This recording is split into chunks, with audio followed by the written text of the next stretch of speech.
and welcome to the Zoe Marley channel, the #1 place for aspiring authors to learn the art of how to tell their story. And I'm so excited. So this week is the first week that I'm going to be going over how to plot your novel. I am totally thrilled. I think it's the best thing in the world, and I can't wait for you to join me on this journey.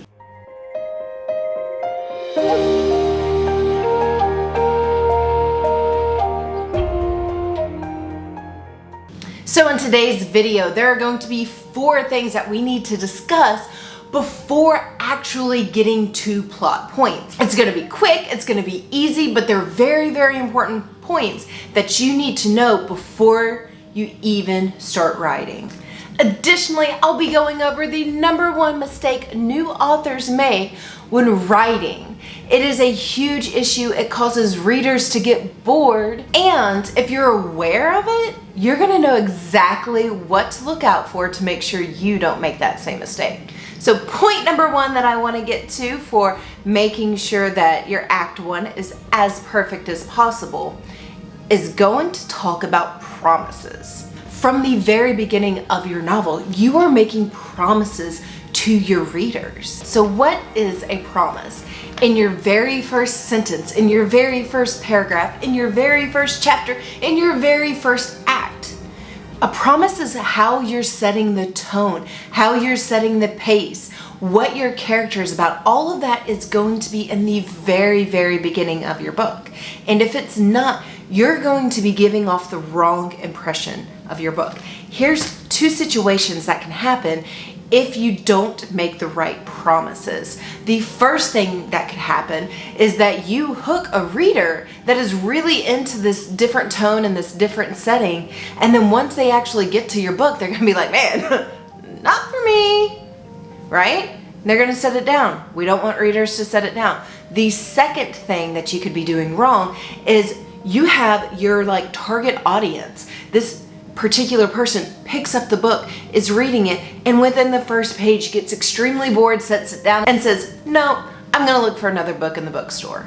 This is why the very first sentence, the very first paragraph, the first chapter, all of it, in making sure that your promises reflect your intentions as an author about what the book is going to be about. If you're writing your hook just for the sake of getting this one really important audience to look at your book, and your book is not consistent with that hook, as an author, you're engaging the wrong audience. So on to the examples, right? Imagine there's a bloody body left on the floor and somebody comes in to see it. So tell me in the comments below, what do you think this is opening up to? This sounds like maybe a murder mystery, maybe a thriller, maybe a horror, but it's probably not how a romance novel should start. I'm not saying it's impossible to make it happen, but honestly, I just don't think this is what a romance novel should be highlighting in their very first chapter. Let's flip it, right? So let's say that your very first introduction is the scene from Titanic, Celine Dion in the background singing, and it's beautiful and wonderful. And then the book is actually a horror novel. Like, what? Just be aware your very first sentence, your very first paragraph, your very first chapter is a huge promise to your reader. This is what they are getting into. Are you onboarding your target audience or are you not? Now, if you agree with this advice, if this is your first time ever hearing this advice and you're getting value from my video, hit that like button. Now we're moving on to #2, write an interesting character. All right, so before this video, I have a handful of pre-videos, and these are talking about how to pre-plan your novel. Pre-planning is like not quite plotting, it's like getting all of the main things kind of fleshed out, and these are your characters, your setting, if you've got anything weird like magic and races and all sorts of different things like that. All of this should be done before you get to this point. So in this one, I give the best writing advice I've ever heard, and it's very character centric. So if you haven't taken a look at it, hit the card, go take a look at it. It's awesome. best piece of advice. I'm also putting it down in the description below. So if you want to just get through this video and then take a look, it's there for you. So now it's the first chapter, maybe the second chapter, the third chapter, whatever the case may be. You are just now introducing your main characters. Yay! You're doing it, you're doing it, you're doing it. And this is the one person, or maybe the 10 people, however you decided to write. This is the lens of your story. Your character needs to grab attention. Your character needs to be flawed. Your character needs to be at that breaking point. And if you're not doing this in your very first chapter, if you're not building that tension, if you are not showing these flaws, if you are not giving people a really amazing lens to look through, it doesn't matter how well you plot. No one's gonna get to see the rest of your story because they're not interested in that character. So number 3, call to adventure. So the call to adventure is you as the writer making good on your very first promise. Like I said, my next few videos I'm about to make, they are 100% deep diving into these story beats. They're teaching you how to plot. They're going to go over all of these terms and how to use them to effectively tell a story. If this is something you're interested, guys, please check out my channel, hit subscribe, ring that bell, and I really hope to see more of you guys soon. By subscribing to my channel, I'm going to help you level up your writing. It's going to be amazing. Let's do this journey together. For the sake of keeping this video concise, I'm not going to deep dive into the call of adventure right now, but I am going to let you know a little bit about it. So when you start your story, your character is starting in their ordinary world. This is before we get into the action. And while they're in this ordinary world, you can see that they're like at this breaking point. Things are going to have to change. And all of a sudden, somewhere, somebody, somehow offers your main character change. This is the call to adventure, and your character is gonna reject it. Whatever this call to adventure is, however it comes about, not only is your character gonna reject it, but it is you making good on your first promise. This is you as a writer saying, hey, I promised cool stuff.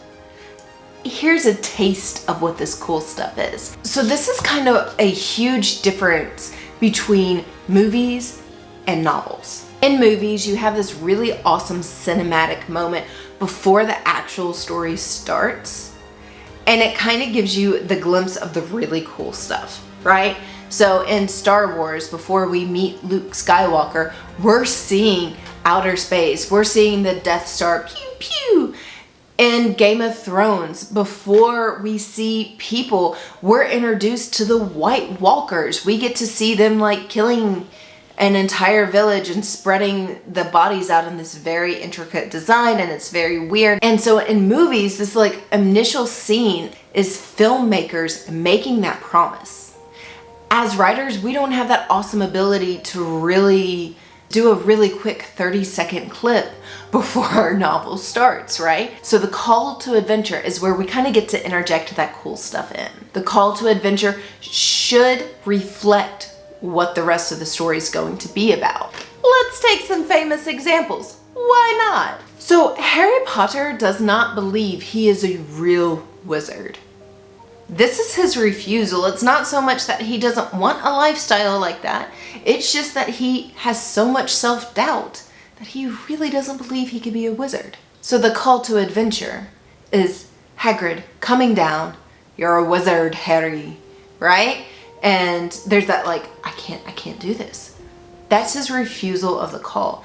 And Hagrid did not come down to Harry Potter and go, you're going to be a great baker one day, Harry. Why? Because baking cakes had nothing to do with becoming a wizard. So this is your first promise to your readers, and you're making sure that it's going to reflect what is coming for the readers. You're not gonna just put random stuff out there. So very quickly, one-liners, other examples. When Obi-Wan comes down and he's like, you must learn to use the Force, Luke is like, no thanks. I mean, that'd be cool, but I kind of got a family here, and I'm just gonna chill with them until they get killed. You know, and then like in The Hobbit, right? Like Frodo is totally reluctant to go. In Game of Thrones, Eddard is hesitating about going, and he only does it because of duty. If he did what he wanted to do, he would have never gone to King's Landing. Okay, so before we get to number 4, I'm making good on my promise. See what I did there? I'm going to be going over the number 1 biggest mistake new writers make in the first act of their story. And again, if you're getting value out of this, hit that like button, let me know. But the number 1 biggest mistake that new writers make is that they bore their readers. You can be like, what? I have the most high action, impact driven, like thrilling novel ever. I cannot bore my reader. One of the fastest paced series I've ever read. I loved the setting. I liked the characters enough to read about them. I enjoyed the world. I enjoyed like the puzzles that came with it. Everything about the book made this pretty little checklist, and I absolutely hated it. It bored me. How could a high thriller like this with incredible pacing, with incredible writing, how could that bore me? Well, it's because the author never delivered on his promises. We had all this stuff going on, and before there was a promise being delivered by the author that he owed me as a writer, he had another problem get introduced, and then that just kept going and going, and it never stopped. And I probably read the first 2 or 3 books of the series. I don't know how many there were, because I was so annoyed that nothing had come to fruition as far as his promises were delivered. This particular story, and they made a movie on it, so obviously it was successful in some way. It was The Maze Runner by James Dashner. And like I said, it totally checked the box of everything I love in a novel. The one issue he made is, like many new writers make, is he made promises and then didn't deliver on those promises. And sometimes the promises, especially towards the ending, is the character enjoying the reward and learning and growing and developing, and showing these sometimes peaceful, happy moments should be a part of that promise. If your character is growing and developing and then they just keep getting smacked in the face, that is not rewarding to read about. So number 4 is beats. I'm really bad at beatboxing. My brother can do it like super amazing, and it makes my kids so happy. So what are beats? Where do we get them? And how are we gonna learn about them? So a beat is a specific plot point that is going to change something in your novel. On this channel, my next videos are going to be about Act 1 story beats that we're really going to dig deep into in the next few videos. So the first one is going to be Save the Cat Writes a Novel. And in this novel, Jessica reveals the 15 essential beats in order to make any novel a success. She even goes as far as saying it is going to be the last novel you will ever need to read to learn how to write. I'm not gonna go that far. I think there's so many amazing books on how to learn to write, but without a doubt, I cannot deny that Save the Cat is the best writing resource as of right now that I have ever read, and I have easily been through 30 to 50 how to write books. In the description below, you're gonna be able to find links to the books that I think are the most helpful in writing, and the books that I'm specifically mentioning in this video. The second book on story structure that we're going to be digging into is James Campbell's Hero of a Thousand Faces. I'm sure you've heard of this one before, and personally, I don't recommend getting the book and reading the entire book. It's about a 60 to 70-year-old book. It has some really amazing things in there. That's why we're going to be discussing it. Now, Joseph Campbell is a genius. He created a theory about the perfect hero's journey, and he breaks it into all of these steps. I find that they are incredibly good to know. I will not suggest going straight into every single one and being in a strict format with them, just because one, it's kind of overdone, and two, there's a lot of great advice. I want you to know it, but there's also so much that can find you, and it doesn't make you as free as a writer. And the third book that we're going to be getting into is Story Engineering by Larry Brooks. He believes that engineering your story before you start writing is the most effective way to write a novel. In his book, he gives specific criteria on story structure and architecture. And like Save the Cat, personally, I believe this book has changed my writing for the better.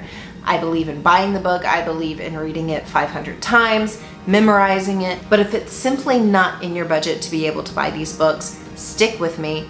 We're going to be going over them. We're going to be digging deep into their content. Now, don't forget, if you want to learn the ins and outs of plotting these stories, of the story structure, of the beats, making sure you hit everything as you should, check out my channel.